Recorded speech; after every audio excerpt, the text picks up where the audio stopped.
Personne ne mérite d'être placé. Quand j'étais là-bas, je me sentais comme enfermée et rien n'est facile dans des foyers.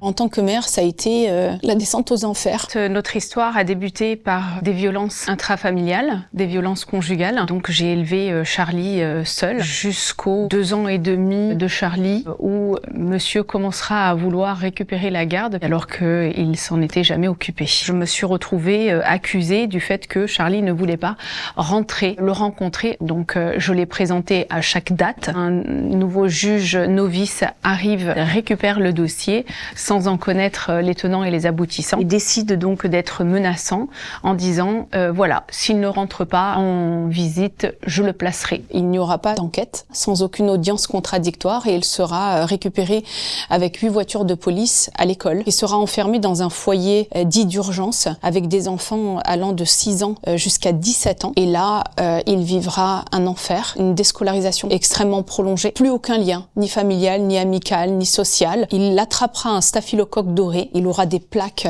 partout sur le corps, sans qu'à aucun moment il soit soigné. Toute l'année d'enfermement, il aura des poux. Mais vraiment, ça protège pas en fait.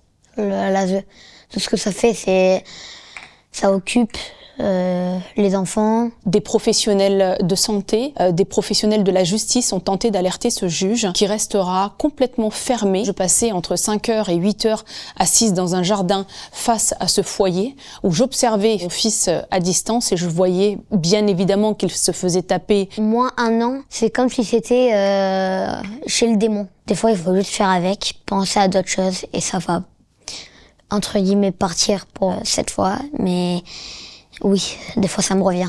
Nous avons assigné l'État en justice pour faute lourde du service public et déni de justice et effectivement non-assistance à personne en danger. Tous ces enfants qui sont placés en foyer gratuitement, il faut que ça s'arrête tout de suite. Qu'aujourd'hui, on demande des comptes à l'État parce qu'il est responsable de ces déviances, il est responsable de ce que nous avons subi. Et j'étais très contente d'avoir mon environnement, d'avoir mes amis, d'avoir ma maman et d'avoir toute ma famille redonnée à moi. J'ai même pas les mots. Aujourd'hui, nous sommes traumatisés à vie. Charlie a des réminiscences de flashs de situations qu'il vivait dans ce huis clos. Qu'est-ce que j'attends le plus? C'est que moi et au moins les milliers d'enfants placés en France qui soient retrouvés à leur famille.